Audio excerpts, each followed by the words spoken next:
Estarmos juntos novamente para mais um estudo da Palavra de Deus hoje, dia 12 de fevereiro de 2023, onde o Senhor, pela sua infinita misericórdia, nos permite estudar sobre um tema muito importante dentro das lições desse trimestre que estamos estudando. Hoje iremos falar sobre a vida de Estevão, o primeiro mártir da igreja primitiva. Hoje a nossa lição está embasada no livro de Atos dos Apóstolos, no capítulo 6, do verso 8 ao 10, e Atos 7, 54 a 60. Diz assim o texto sagrado: Estevão, cheio de fé e de poder, fazia prodígios e grandes sinais entre o povo. E levantaram-se alguns que eram da sinagoga chamada dos libertos, e dos sirineus, e dos alexandrinos, e dos que eram da Cilícia e da Ásia, e disputavam com Estevão. E não podiam resistir à sabedoria e ao espírito com que falava. Atos capítulo 7, 54. E ouvindo eles isto, enfurecia-se o seu coração e rangia os dentes contra ele. Mas ele, estando cheio do Espírito Santo, e fixando os olhos no céu, viu a glória de Deus e Jesus que estava à direita de Deus. E disse: Eis que vejo os céus abertos, e o Filho do Homem que está em pé à mão direita de Deus.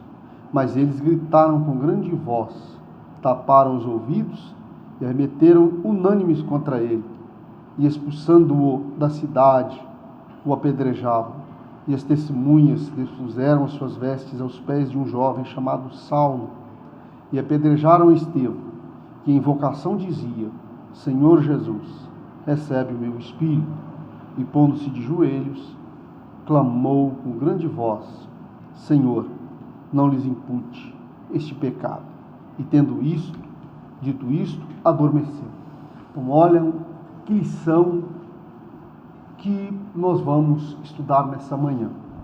É uma oportunidade que Deus nos concedeu para aprendermos mais um pouco da sua palavra. Eu gostaria, inclusive, de chamar a sua atenção, você que já está acompanhando conosco, que você analisasse, refletisse sobre aquilo que iremos apresentar. Eu tenho certeza que isso será de grande valia para a sua vida espiritual. Pois hoje nós iremos falar sobre esse servo do Senhor. Sou o pastor Jorge, estamos falando aqui da Igreja Assembleia de Deus, Baixo Mandu, Estado do Espírito Santo. E comigo está também meu companheiro, o evangelista Eliseu Lopes da Silva. Amém. Que está participando conosco hoje dessa lição, mais uma lição, né, para a glória de Deus. Um grande homem de Deus, evangelista Eliseu. Sim, Estevão. Estevão foi um grande homem de Deus. Aqui nós vamos observar a lição que ela vai estar tratando sobre a vida deste homem, né, falando sobre Estevão, né, um crente, um mártir, né, avivado, né. Um mártir é o quê? Aquele que dá sua vida pelo Evangelho. Na realidade, ele foi o primeiro, né? Nós vamos observar que ele foi o primeiro mártir. Claro que Jesus, dando a sua vida, ele foi o primeiro, né, dos servos a dar a sua vida pelo Evangelho. E aqui nós vamos observar algumas qualidades na vida deste homem, né? Aqui no primeiro ponto, falando sobre ele falando sobre o testemunho, né, ele sendo um homem usado por Deus. Nós vamos observar que o nome dele aparece no livro de Atos, capítulo 6, versículo 35, e a gente vai observar que ele foi ali escolhido, pastor Jorge, para ser um diácono da igreja, né? Um daqueles que iriam servir à mesa, né? Houve uma reunião entre eles, e nessa reunião, então, decidiu-se separar homens para que pudessem servir à mesa. Os apóstolos serviam, né, aplicavam-se à oração, né, e à palavra, e eles iriam servir às mesas. Porém, a gente observa na vida de Estevão que ele se destacou, e destacou bastante, né? mesmo ele sendo um diácono, nós vamos observar aqui que ele era uma pessoa cheia do Espírito Santo, né? A Bíblia vai dizer que ele era uma pessoa cheia de fé, fazia prodígios, fazia sinais, né? Deus, ele era na vida de Estevão. Então nós vamos observar que o testemunho dele era um testemunho muito forte. Então ele foi uma pessoa que não foi mais um diácono, né? Tem pessoas que às vezes ele se contenta simplesmente em ter um nome, né? Mas ele não, ele queria trabalhar. O que a gente observa é que ele era um autêntico servo de Deus. É interessante, você está falando aí, é interessante que, como é que Deus é tremendo, né? Eu fico assim, raciocinando, como que Deus é tremendo. Estevão, ele surge exatamente numa época, né, em decorrência, quando a igreja ela passou a ser ampliada, né, chegar novos membros. Nós vemos muito bem que na primeira pregação de Pedro foram aí quase 3.000 almas que se convertem ao Senhor. Daqui a pouco vem mais aquela multidão, né, na segunda pregação. Aí o que se viu por aí ficou difícil para os apóstolos, né, continuar produzir da mesma forma que eles estavam produzindo e dar atenção a todo aquele povo. E foi exatamente aí que surgiu uma reclamação, né, que algumas mulheres não estavam sendo bem servidas, aquelas mesas não estavam bem servidas. E é muito interessante, o que me chamou a atenção nisso aí, é que chegou um momento, foi oportuno, foi necessário, escolher pessoas para atender às mesas, não é mesmo? Para um serviço, um tipo de serviço, atender às mesas, enquanto os apóstolos continuariam dedicando a ministração da palavra, né, conforme a oração, conforme eles iam fazendo. E é interessante que quando eles escolhem essa pessoa, a sorte cai sobre este homem, conforme Lucas registrou, alguém cheio do poder de Deus. Isso é uma maravilha, evangelista Eliseu. Que coisa tremenda, rapaz, a qualidade que se despontava nesse servo do Senhor. Ele tinha qualidades que o desejo do nosso coração é que todos, né, fossem cheios da mesma forma como ele. Exatamente. Né? Porque com isso aí a igreja ela só tende a crescer. Um homem cheio, verdadeiramente cheio do Espírito Santo, que no momento de dificuldade, né, colocou o ombro de baixo, né, para poder sustentar a obra enquanto os apóstolos faziam o seu trabalho. Ele fazia o seu e com muita dedicação, tanto é que ganhou um grande destaque, né? E com esses destaques também acabam se levantando também as perseguições, né, pastor Jorge? A gente observa aqui que levantaram, né, alguns das sinagogas, dos chamados libertinos, dos sirineus, dos alexandrinos, dos quais eram da Cilícia, da Ásia, e disputavam com ele. Aí ele vai dizer, olha, nos dias de hoje oremos para levantar crentes como Estevão, cheio de fé e de sabedoria. Então ele era um diácono que era cheio de sabedoria, ele era um diácono que era cheio do Espírito Santo, e ele debatia com essas pessoas, ele lutava pela causa do Evangelho, pela razão do Evangelho. Ele apresentava Jesus com autoridade, com poder, com prodígios e com sinais. E fica aí duas lições, né? Duas lições.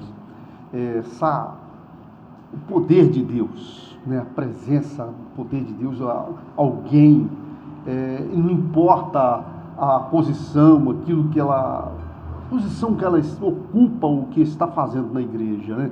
Se ela está, por exemplo, lá no altar, ou se ela está auxiliando em uma outra atividade, como o exemplo aqui do diácono Estevão, né, que foi escolhido, foi constituído para servir às mesas, né, foi constituído para servir à mesa. Agora, o que importa é que mesmo independente da posição que ele estiver ocupando, né, quer dizer, alguém cheio da graça de Deus. E quando nós vemos isso aí, cheio da graça de Deus, algo que deve ser também enfatizado, que isso levanta a fúria no adversário. Como que o adversário ficou furioso com a posição, a forma como este se apresentou diante do seu Deus, né? É interessante aqui na função dele, uma das coisas que chama atenção, ele como diácono, né? Às vezes tem pessoas que ele fala assim, eu sou um simples diácono, né? E não sabendo que quando eles levantaram os diáconos, eles nomearam e disseram que eles estariam tomando conta de um importante negócio. Então, tanto quem trabalha como diácono, ou aquele que é evangelista, que é pastor, ou que é cooperador ainda, não é verdade? Todos, se fizerem o seu trabalho, vão receber o galardão diante de Deus. Sim. O importante é que seja fiel e venha trabalhar no reino de Deus com coragem, com afinco, com dedicação, né? A ponto de dar a sua vida pelo evangelho, como Estevão. Né? Estevão, ele deu a sua vida pelo evangelho. Né? Olha só, quando a própria palavra Satanás significa adversário, né? No caso, ele é um adversário de Deus e, tendo em vista que Deus ama o homem e Deus quer o melhor para o ser humano, o diabo, ele é um adversário do homem também em função disso, porque ele não quer que o homem seja alcançado pela salvação. Quando alguém, por exemplo, se posiciona diante de Deus, aí nós vemos como é que o adversário fica contra este ser humano. E aqui a gente vê tudo isso que nós já apresentamos, nós vemos que o adversário, na vida das pessoas que não têm Deus, aquelas que estão nas trevas, né, que segundo as Escrituras estão mortas, correto? Porque elas não foram alcançadas pela luz, a palavra não desceu aos seus corações. Essas pessoas, elas se comportam de um jeito tão estranho, usando de todos os recursos, os piores possíveis, para alcançar os seus objetivos, seus fins, que seria tentar, eu digo tentar, porque não consegue, tentar botar um fim, impedir essa pessoa de adorar a Deus. É o que a gente vê aí, né? Uma covarde oposição, não é mesmo? Justamente. A gente observa aqui nesse ponto que a sua dedicação no reino de Deus, levantou esses adversários, e se eles fossem usar de uma forma justa, eles jamais iriam achar uma pega, né, na vida de Estevão, porque ele era fiel, da mesma forma que aconteceu na vida de Daniel. Daniel, da mesma forma também, a gente vai observar que a oposição que levantou contra ele devido à sua fidelidade, né, eles tentaram pegar uma causa, né, com o seu próprio Deus, usando desse artifício para poder tentar pegar Daniel. Então nós vemos que os inimigos de Daniel também foram covardes com ele, porém ali, naquele episódio... Isso seria usar de uma fraude, usaram de recursos... Usaram uma fraude, usaram um meio desonesto para poder pegar, para parar aquela pessoa, porque o objetivo deles era parar Estevão, queria parar Estevão de qualquer forma, porque observamos aqui que ele debatia, eles não podiam com a sabedoria de Estevão, né? Quando eles falavam algumas coisas, né, esses libertinos que nós vimos aqui, né, dos alexandrinos, nós observamos que quando eles iam debater com Estevão, eles não podiam por causa da presença do Espírito Santo na vida dele. Então a sabedoria que o Espírito Santo dava a ele, né, calava a boca dos inimigos, a ponto deles pensarem dessa forma. A única forma que temos de calá-lo...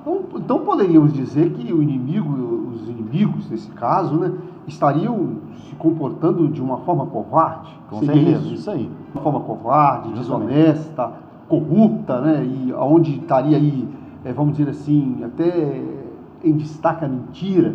Justamente. Aqui no texto, justamente, vai dizer que eles pagaram, né, pessoas, né, para que fossem falsas testemunhas, né, para poder dizer que ele havia pecado contra a lei de Deus, coisa que, se ele estava pregando com tanta ousadia, com tanta coragem, né, o Espírito usando ele, né, somente quem estava, vamos usar assim uma expressão, fora da direção do Espírito, para poder acreditar nas mentiras que eles estavam falando, a ponto de levá-lo no sinédrio, não é verdade? Devido à sua coragem, devido à sua ousadia. Então usaram justamente, foram covardes com ele, pagando testemunhas para poder acusar ele que ele havia blasfemado contra Moisés, havia blasfemado contra Deus, né?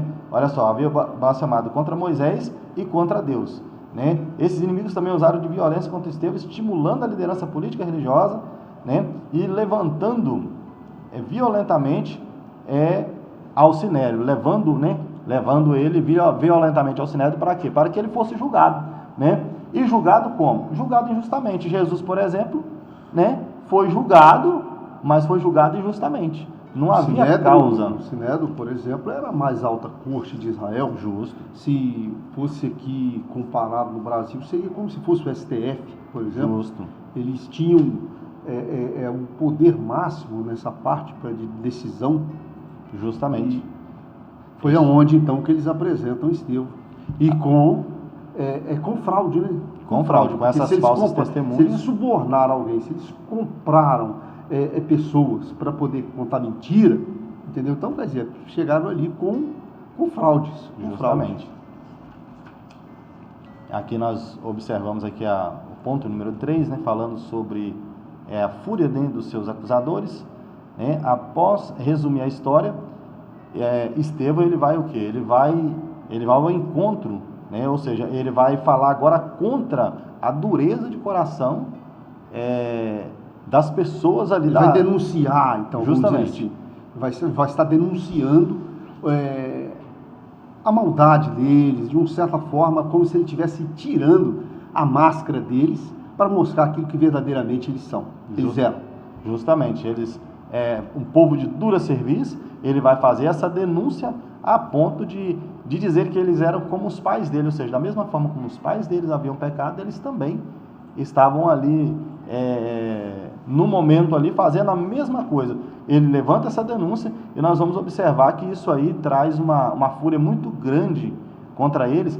E um detalhe muito importante é que muitas vezes nós que servimos a Deus, né, nós sabemos que o inimigo ele tem fúria contra aquele que serve a Deus e serve de verdade, contra aquele que faz a obra de Deus por amor, contra aquele que a gente observa que tem uma dedicação no reino, né? Nós sabemos que o inimigo ele vai se levantar com fúria. Aqui nesse episódio não foi diferente, né? Eles levantaram com fúria contra ele para poder o quê? Para poder tentar calar. É o mesmo episódio. Hoje, se Satanás pudesse, ele pararia a igreja, mas nós, né, temos uma promessa que o próprio Jesus falou que as portas do inferno não prevalecerão.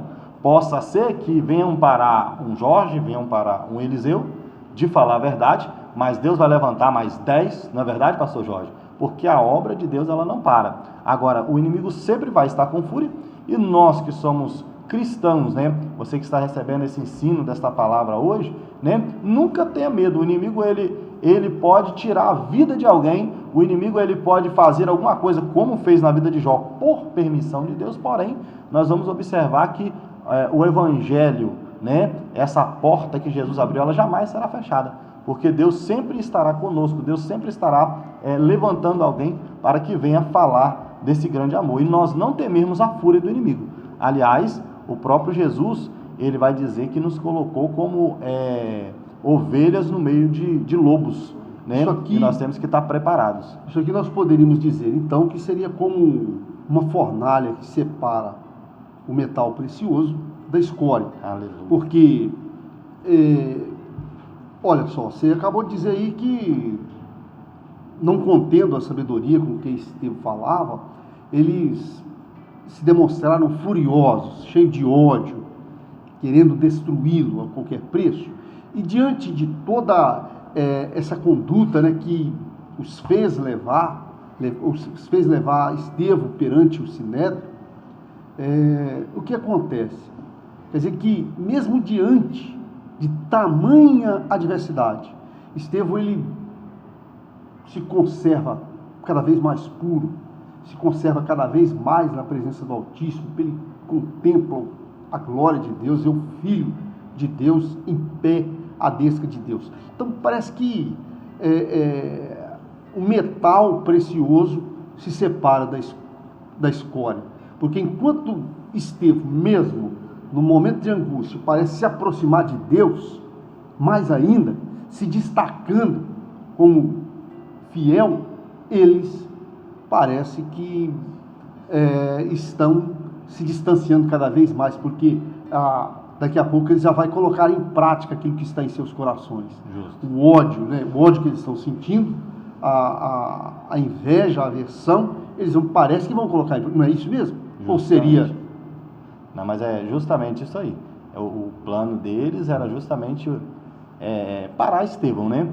Com o ódio que eles tinham no coração, visto que Estevão estava pregando a Jesus com autoridade, sabedoria, a Bíblia fala com um prodígio, com sinais. Então o objetivo deles era esse aí, cedo ou mais tarde, né, eles concretizar isso aí, né? Falando aqui dentro desse ponto sobre a fúria dos acusadores. Que é o que parece, né? Porque você vê que nessa visão, eis que vejo os céus abertos, né?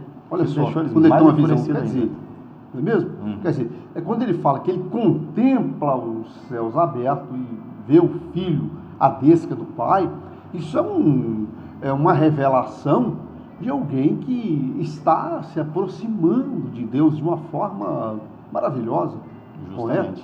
Porque a sua visão é metafísica, a sua visão vai além das cortinas, não é mesmo? Justamente.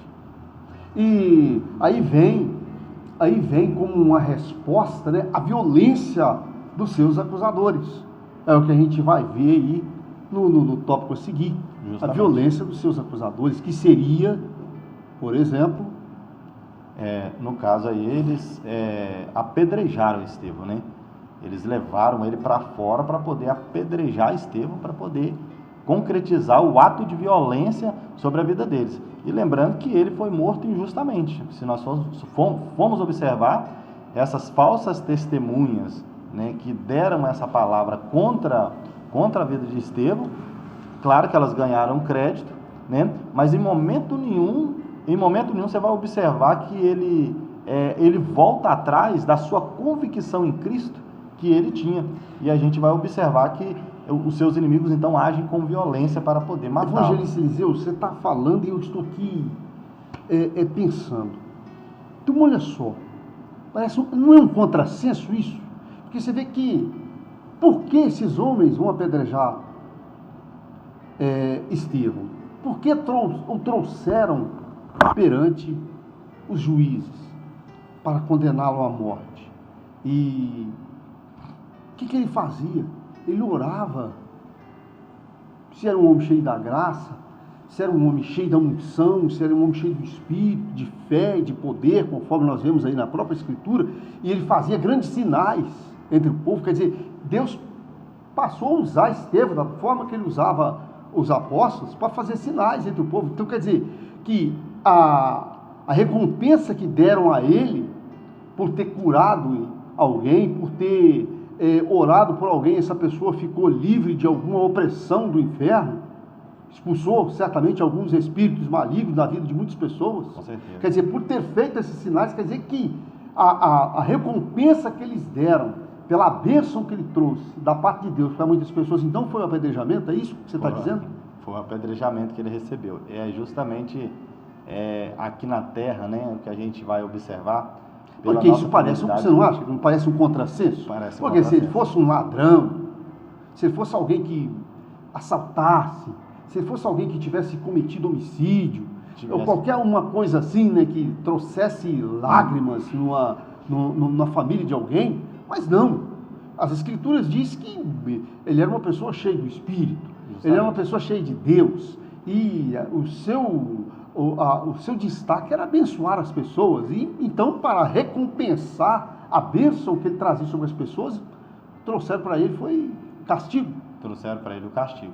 E o interessante, assim, é que a gente observa que esse castigo, para ele estava trazendo esse castigo, mas a gente vai observar que mesmo em meio a essa situação, isso aí não roubou a alegria dele, né, de continuar fazendo aquilo que ele sabia fazer.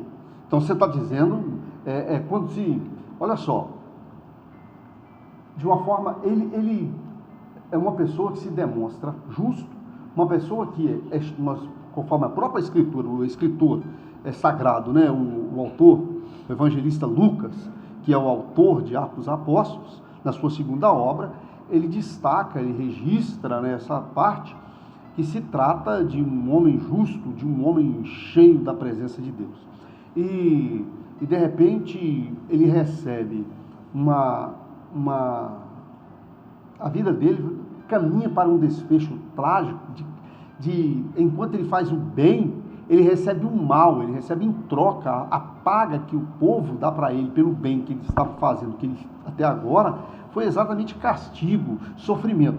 E de repente, diante de tudo isso aí, quer dizer que a reação dele, que deveria ser ir no mesmo sentido que ele estava sendo atacado, que é diferente. Então quer dizer que ele já vai no sentido de perdoar essas pessoas, é isso? Justamente. Ele em meio a essa situação, ele vai imitar o exemplo de Jesus. O próprio Jesus, né, quando ele estava na cruz do Calvário, ele vai dizer, né, Pai, perdoa-lhes porque não sabem o que fazem, né? E a gente vai ver esse mesmo sentimento na vida de Estevão, quando ele usa essa expressão, né?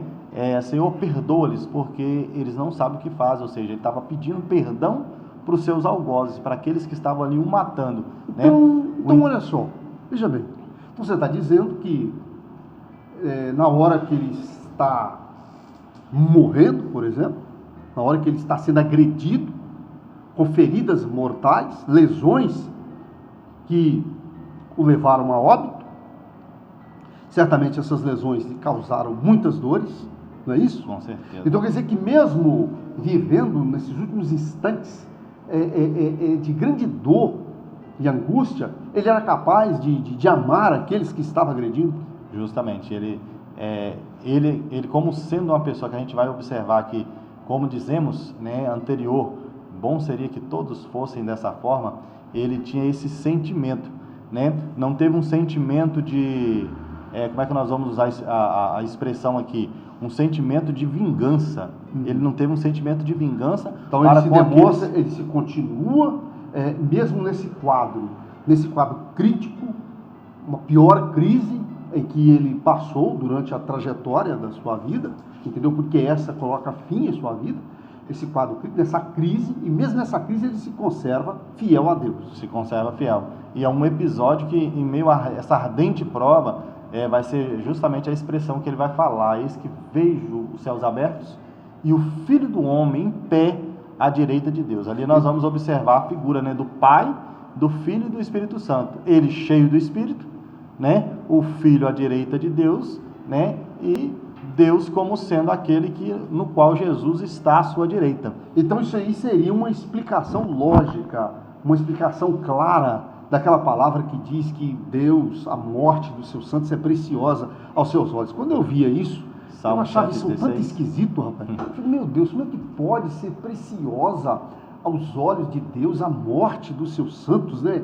Mas, quer dizer que então ela vai ser preciosa por quê? Porque mesmo na morte, eles poderiam... por quê? Pelo fato de ser a morte, pelo fato de ser o sofrimento, nessa hora ele poderia falhar. Mas quer dizer que mesmo no pior momento da trajetória da sua vida, ele se conserva fiel a Deus e ele dá testemunho de que ele vai ser fiel até o fim. Então, isso acaba sendo aprovadíssimo pelo Eterno, para ele dizer que isso é preciosa aos olhos deles, a morte de uma pessoa nessas condições.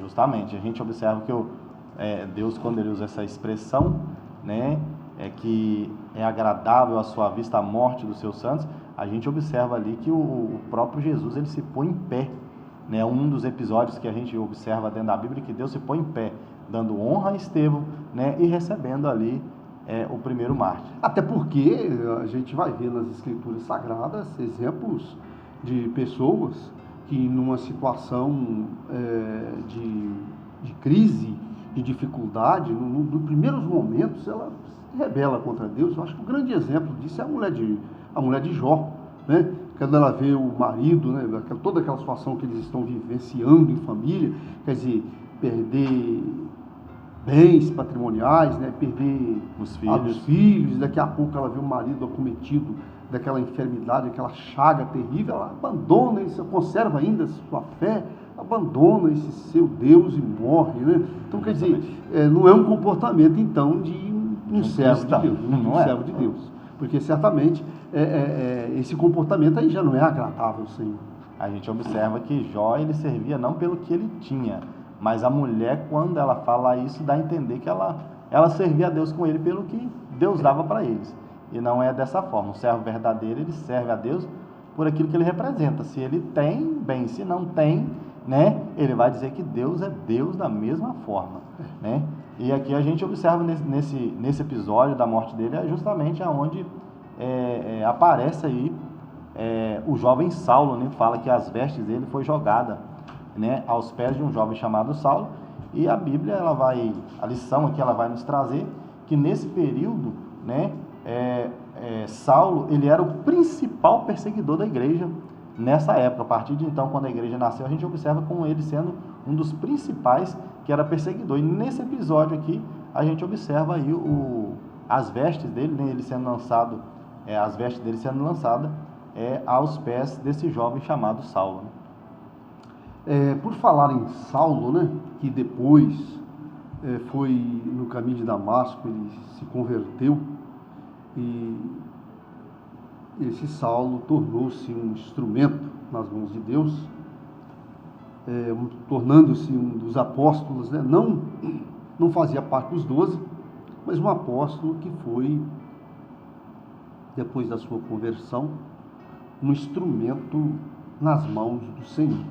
Eu fico perguntando, qual foi o fim desses apóstolos, desses discípulos de Jesus? Qual foi diante de um desfecho da vida de Estevão, que fim teve esses apóstolos, considerando as lutas da época, né?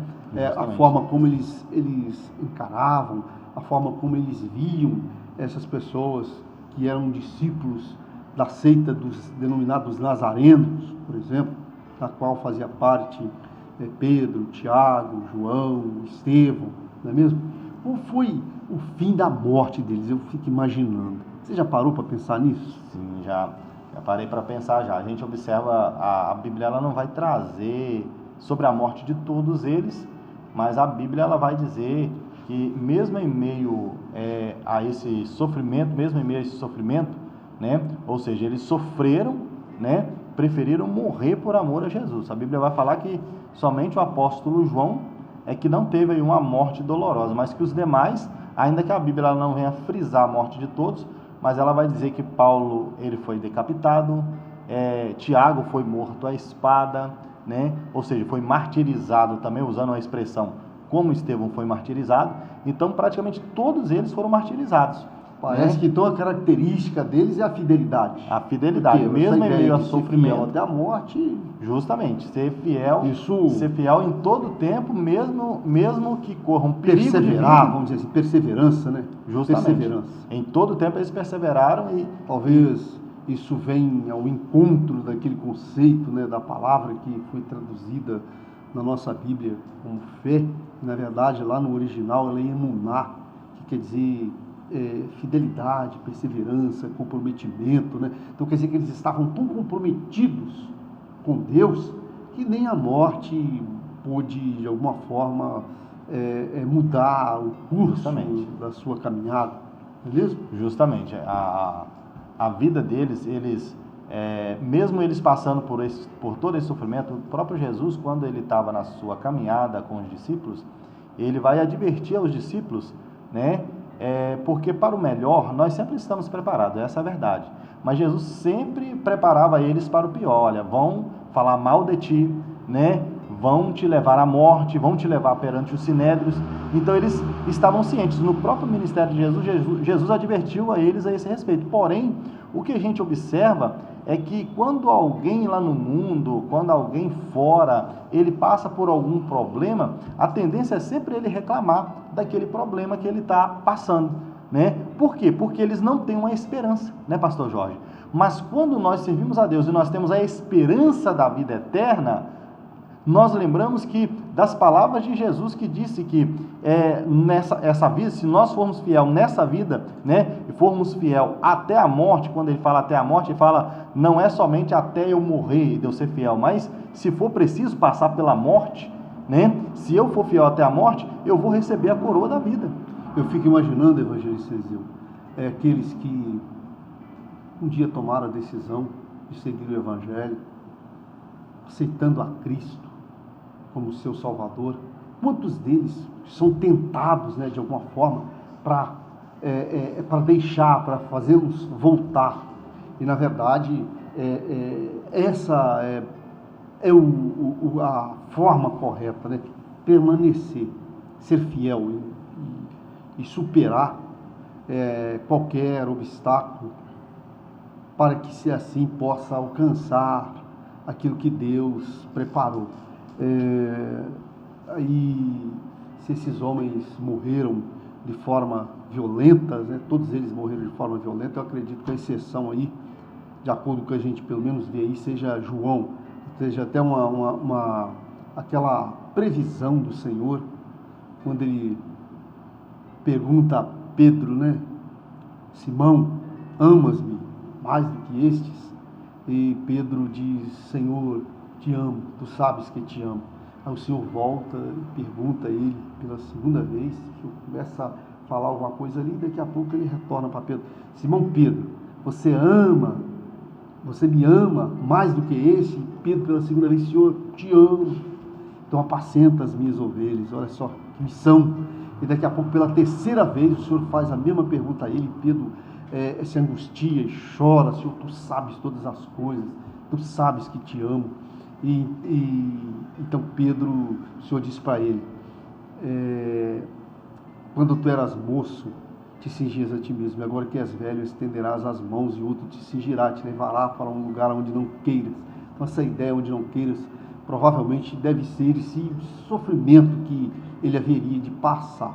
E é interessante que nesse momento Pedro vê quem é que está, quando Jesus vai saindo, ele fala, segue-me. Quem vai seguindo é Jesus, em vez de Pedro seguir Jesus, ele olha, quem está seguindo é João. E ele vai e pergunta, e este? O que há de acontecer com ele? Olha, se ele há de ficar até que eu volte, que importa a ti? Segue-me tu. Então ali também, o que a palavra parece estar dizendo, que exatamente esse discípulo ia passar por processo, mas pelo jeito acho que ele morreu na cama. Pelo menos não temos informação nem em livros históricos que ele tenha sido martirizado. Não. Né? Já na sua idade, já bem avançada, ele estava lá na ilha de Patmos, isolado, né? E foi exatamente onde Deus deu ele a revelação, o livro, a revelação do Apocalipse.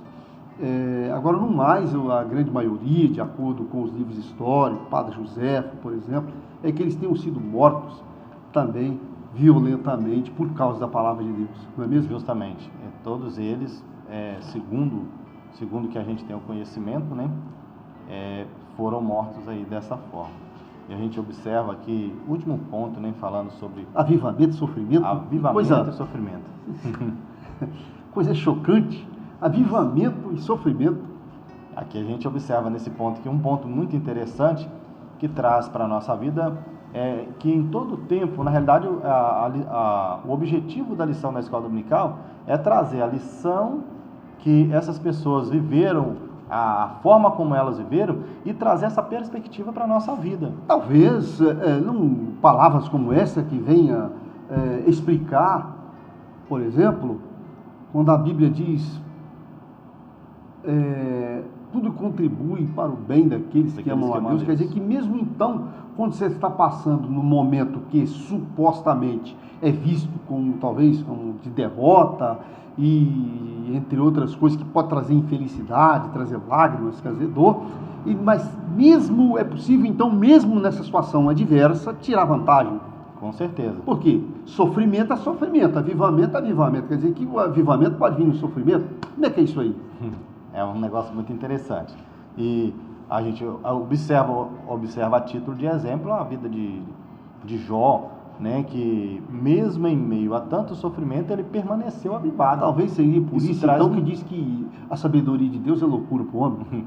Então, olha só, sofrimento, tirar o avivamento no sofrimento, rapaz. Justamente.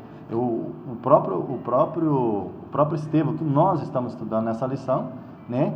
Ele diante de todo aquele sofrimento, ele permaneceu aceso e avivado. Um exemplo para trazer para as nossas vidas nos dias de hoje, que nós devemos ser da mesma forma, mesmo em meio ao sofrimento, porque hoje pode ser que a gente esteja passando por um momento, né? Um momento bom, mas amanhã pode ser um dia mau. A própria Bíblia ela fala para nós suportarmos o dia mau. E é justamente esse dia mau é o dia que nós estamos sofrendo. Nós vamos passar por um determinado sofrimento. Na presença do Senhor, até a tristeza salta de alegria. É isso que você está dizendo? É isso aí, pastor Jorge. Oh, meu Deus. Então é isso aí, meus irmãos. Que vocês possam refletir naquilo que nós passamos aqui nessa manhã. Eu tenho certeza que esta lição lhe trará conforto, lhe trará benefício para a sua alma, para a sua vida. Eu quero agradecer a todos vocês que nos acompanharam até o presente momento, né? Se você achar interessante, se você gostar disso que você está aprendendo nessa manhã, compartilhe com alguém. Não fique só com você, não. Passe esse estudo para frente. Eu tenho certeza que ele vai beneficiar outras pessoas. As considerações, evangelista Eliseu. Isso aí. Também quero agradecer aqui a companhia, né, do pastor Jorge. Né, para nós é um privilégio muito grande estar falando do grande amor de Deus. E logo à noite, né, pastor Jorge, grande culto de adoração ao nome do Senhor. Amém. Né? E vocês que estão nos vendo são nosso convidado especial. Né? É isso aí, não deixe de parecer não, hein? Isso aí. Às 19 horas estaremos aqui em culto, em serviço a Deus, de grande adoração ao nome do Senhor. Nós queremos agradecer o apoio técnico, né, do nosso irmão João Vitor e presbítero Rômulo Cantarella. Que Deus os abençoe. E quero pedir ao evangelista Eliseu para estar orando pelos nossos internautas nesse momento. Vamos orar ao Senhor neste momento. Então, glorioso Deus, bondoso e eterno Pai, mais uma vez estamos em Tua presença. Louvamos ao Senhor, ó Pai, nesta manhã, por tudo quanto o Senhor tem feito, Pai, em nossas vidas. E queremos pedir ao Senhor para que o Senhor vá ao encontro, meu Deus, de cada um dos Teus filhos que nesta manhã assistem a essa escola bíblica dominical. Que o Senhor possa estar trazendo libertação, que o Senhor possa estar trazendo um avivamento ao coração dos Teus filhos. Em nome de Jesus, que o Senhor possa estar abençoando, Pai, a família de cada um deles. Deus, a todos quanto, ó Pai, compõe essa escola dominical, que a mão do Senhor possa estar alcançando a vida de cada um, Pai. Em nome de Jesus Cristo, apresentamos a cada um nas Tuas mãos e que a Tua palavra possa ficar escondida em Teu coração, em nome de Jesus. Amém. Amém. Tenham todos uma semana abençoada. Fiquem na paz do Senhor Jesus. E domingo, hein? Domingo, na escola dominical, eu aguardo vocês de volta. Que Deus vos abençoe.